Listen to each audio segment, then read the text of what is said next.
Hey, look, they don't know. I guess I gotta show.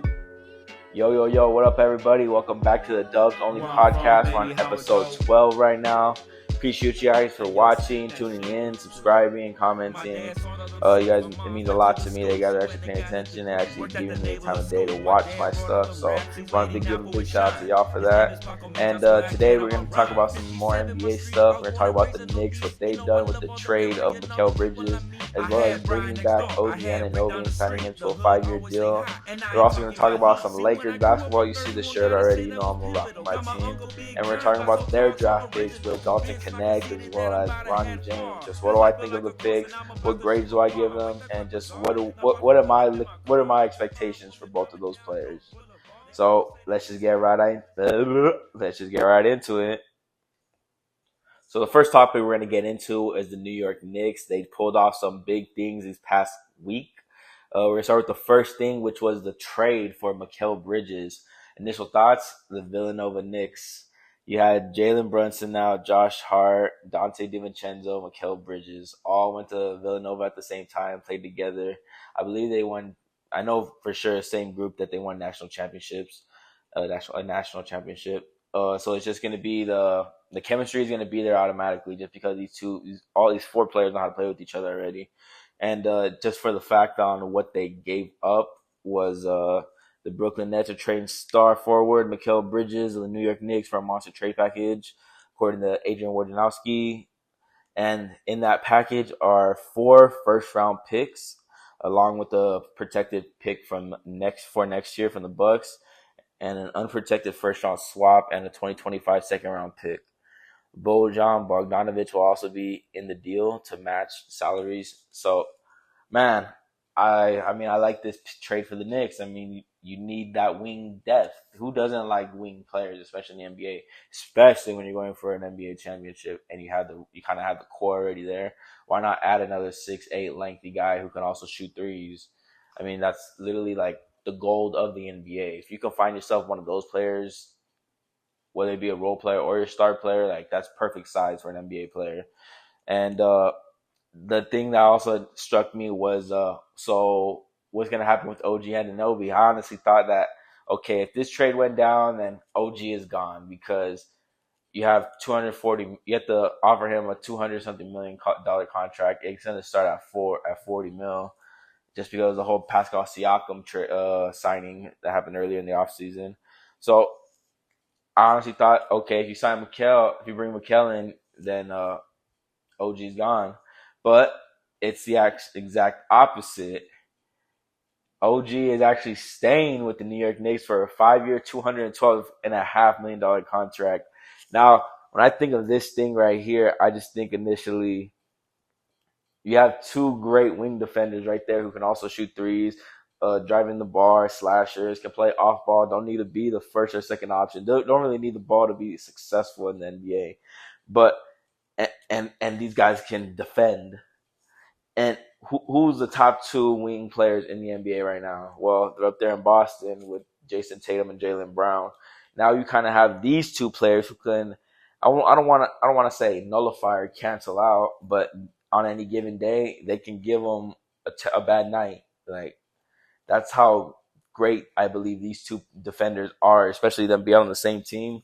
We know who they're going to be guarding when they play Boston, and if they play in the playoffs, man, this is going to be something crazy. And to go along with it, I mean, you still have Jalen Brunson, you still have Josh Hart and Dante DiVincenzo coming off the bench, and then you have Julius Randle. So to me, the starting lineup to me would be Brunson. I put Bridges. I put Anunoby. You got Randall for the 5. I'm not sure who you bring, whether it's going to be Hartenstein. Hartenstein does work. I just want to see more of a like a Daniel Gafford type of big, or like. I mean, I understand that Hartenstein can play make, he can rebound as well, but I just want to be more of a paint protector type center down there who can kind of like a DeAndre Jordan. If you give me something like that, or like a DeAndre Jordan would be perfect for this team, I think, or an a prime Andre Drummond, or I'm trying to come up with a super slick, like a Marcus Camby type player, like guys who don't really need the ball but is able to protect the paint and get rebounds. That's really what you really need. That's what this team needs, especially because you know who's gonna have the ball in their hands majority of the time. It's gonna be Jalen Brunson. It's gonna be Julius Randle. But overall, love the trade. Love that what they're doing. You know, they're coming for the top. They're coming for Boston. And when you have a team like that, like Boston, who are young, they still got a whole bunch of years ahead of them. You got to make moves like this. Love it. Rose, I don't know how to say it, Jalen Rose, P. Rose, Rose, Leon Rose. Man, you're showing that you're a win now, and I know Nick fans are appreciative of this because they've been waiting for these type of moves where, okay, is this going to be the core that we go to? We didn't really get that with the New York Knicks version of Carmelo Anthony and stuff like that. But now we have this era with Knicks. Let's see, man. Let's see. Really, really excited to see how this is going to play out, especially with Boston. So the draft has come and gone, and the Lakers have made their 2 picks. They came into this draft with pick number 17, and they also came with pick 55. Now 17, it was who we're gonna get. We were out of the lottery, and just from what we've seen, it wasn't really seen as a great draft class. So you kind of more of like you get what you get at what falls to you at that time, and fortunately for the Lakers, what dropped to us at that time was a great player, a player that was predicted to be a lottery pick, a player that had scored over 30 points, I want to say over 6 times last season, a sniper, a shooter, a 3-level scorer, not a really great defender, but you know, a lot of players weren't really great defenders when they came to the NBA, and once they got into it, they got better. So who am I talking about? I'm talking about Dalton Connect. So I believe we're gonna be hearing a lot of connects from three, just something cheesy like that. And just when I first thought about it and I was watching the draft, I'm like, okay, pick 17, this guy's still here. And I remember watching him play in the tournament. And the game specifically that I remember watching the most was against Purdue, where he just straight balled out, making shots, making 3-pointers after 3-pointers, driving in, pull ups, free throws, all that stuff, being aggressive.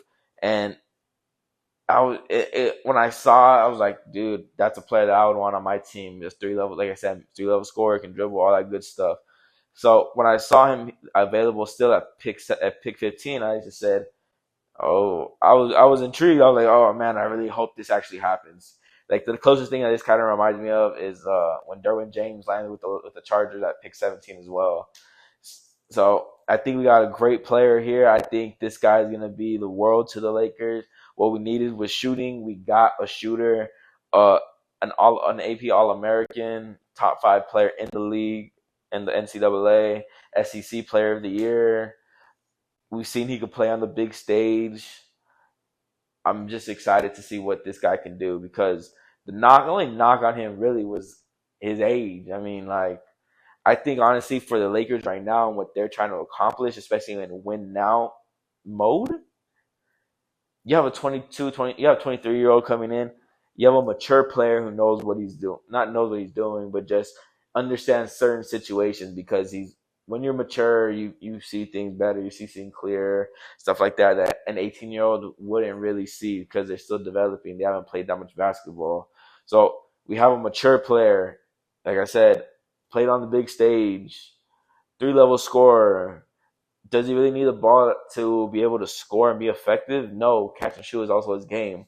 What's LeBron's green thing about him? What's the best thing to plug in with LeBron James? A 3-point shooter. So I think this is a match made in heaven. You have JJ Redick, another known shooter, one of the greatest shooters of all time in the NBA, and that's a big statement right there. But if you really think about it, he was really one of the most consistent and one of the best 3-point shooters in the NBA. So I'm gonna stick with that statement. Who knows how to do X's and O's because those X's and O's were ran for him. So you think he's not gonna know how to get Dalton Connect open looks? I mean, come on. So love this pick. Love where it's going. Let's just see how it goes. Rob Pelinka, I mean, this is the thing, man, with Rob Pelinka. It's like that I don't understand. I like Rob Pelinka. And it's like every offseason he does what he can do to try to improve the roster. And he does when we go into the offseason, when we're in the offseason and we go into the season itself, we always say like, yo, Rob Pelinka did a great job this offseason. He retooled and made the roster better. That's what we said last offseason. I mean, look, after we added Gabe Vincent, after we added Turian Prince, after we added Christian Wood, after we added Cam Reddish, stuff like that. Like we add players and stuff like that. He adds players, especially good depth players. It's just for some reason it just doesn't pan out. Same thing when we got Kendrick Nunn. We thought that was gonna be a good one. Montrezl Harrell was solid for us. Dennis Schroeder, I mean, they just didn't show in the playoffs. But when we had them, we thought it were some great additions. So I just want to get that off my chest that I think Rob Pelinka has been doing a great job as the GM. He's been doing his moves, especially when the whole situation with Westbrook was able to get off that and be able to build a team that was out of the playoff race, be able to come back and go to the Western Conference Finals. Even though they got swept, they still got there because he retooled the roster and made it and adjusted it to where it needed to be in order to be successful. So that's just what I want to say about Rob Pelinka, and I think he's doing a great job as a GM. And this is just another move that shows why. And to wrap things up, we're going to be talking about the number 55th pick by the Los Angeles Lakers. And that is going to be LeBron James Jr., Bronny James from USC. Now, was I shocked? Was I surprised? Was I like, oh my gosh, we got Bronny James? What? No. We knew from the beginning he was going to come to the Lakers just because we know his dad, Rich Paul, we know Clutch Sports is going to manipulate this in some type of way. Now they were saying that originally it's not a priority that they have to play together. When we heard about a couple years ago, where LeBron says, if I had the opportunity to play with my son, I will. To now, they were really going through the timeline. So when he said that, when it looked like it was a possibility, he's like, oh, I would love to play with my son. I would do anything to play with my son, stuff like that. Then you fast forwarded to this year where it's like, you know what, it's not a big priority for me to play. Then you go to Rich Paul, so saying that if Bronny signed, Bronny not signed a two-way contract. Then you go to today, which former Warriors GM Bob Myers said on ESPN, saying agent Rich Paul is calling teams and saying, don't draft Bronny James or else he's playing in Australia. Perfect power move by Clutch Sports. Now, like I said, I'm not surprised that we drafted Bronny James. If you really thought about it, this was the only play that was going to happen, the only right situation for him to go to. Now, if he didn't go drafted, do I think he's signing with the Lakers? Yeah, I still think no matter how this plays out, he's signing with the Lakers. He's going to be a Laker next season. And that just further confirms that LeBron is going to be staying with the Lakers, as it was rumored earlier this week that they're willing to offer him the 3-year Supermax. And when we talk about 3 years, I think that's the time I'm giving Bronny. I'm only giving him that amount of years. I'm giving him 2 to 3.5. No, 2 to 3 years only. First year, these are my expectations of Bronny James. We're just going to start from right there. And just what I think, because it's the 55th pick. Most of those times, those picks don't even see the NBA or just don't pan out. So it was kind of like, yo, we'll do this for you, LeBron. Like, okay, we'll make history. We'll have you play with your son. So here are my expectations for Bronny James. 3 years, I'm giving him the leash. And I'm saying, year one, we're going to have you. Of course, he's going to play Summer League. You're not going to play preseason with. I'll have him play preseason, yes. You're going to play preseason in the NBA just so you can see how it is. Give you a little taste. Like, yo, this is how the NBA is. We're going to give you some minutes because preseason minutes don't really matter. After that, he does pretty solid in the preseason. Okay, we'll keep you on as like the bench. But ultimately, you're playing in the G League throughout the whole season. No ifs, ands, or buts. I want to see him develop just from what happened his freshman year with that cardiac arrest. didn't really have the greatest stats, didn't really have the best numbers. I mean, if we're being completely honest, if his last name was not named James, no one even having a thought of picking him up. Let's just be very clear about that. So he's in a unique situation, and if we want to see the full potential of Bronny James, I think this whole first year is just straight G League, and there's nothing wrong with that. We've seen great players come out of the G League. I mean, pure example right now is just this NBA champion Derek White played in the G League. So I think if you have Bronny just develop that first year in the G League, okay, there it is. Then we're gonna come again in summer, have him play summer league again. Then same situation, but I think I'm gonna keep him on. I'm gonna keep him in the NBA. A little split half and half time between the G League and the NBA, and that's how I'll play the second year. If he's able to stay on the on the bench, then yeah, I'll keep him on the bench. But that's how year 2 will go. Just depend. I'll give him more leeway, bringing up more from the second year. Year 3, okay, you're a full-time NBA player now, and by that time, I expect to see some type of solid role from you. Where we can give you like 10 to 15 minutes, and just you'll be able to, whether it just shoot, whether it just defend, rebound, just do whatever the team needs you to do. We don't need you to be a superstar. Just be able to contribute in some positive way. If you're able to do that by year 3, then man, okay, then I'm thinking it was a great pick. And honestly, I'm gonna be fair with that. Right? That's how I'm gonna view how my expectations for him. Year 1, complete G League. Year 2, they'll split half and half time. Year 3, I expect you by then to at least be able to be a formidable asset to the team, where you're able to contribute, able to be a reason why we win type stuff. So that's just how I'm gonna view Bronny James coming to the Lakers, and let's just see how it goes, man. You got the shot. Let's see. And that's going to wrap up episode 12 of the Dubs Only podcast. Appreciate you guys for watching. Stay tuned. We're going to have some more episodes coming by. Like, comment, subscribe, share it. Appreciate y'all. Catch you next time. Peace.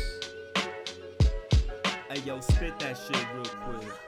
My dad saw all them suits. My mom went to the school. She went and got a degree. Worked at the neighborhood school. My dad wrote all them raps. He waiting now for his shine. His name is Paco Man. That's where I get all my rhyme. 57 my street. I was born and raised in Northeast. You know I love all the area and all the people I meet. I had Brian next door. I had Rick down the street. The hood always stay hot. And I ain't talking about heat. See when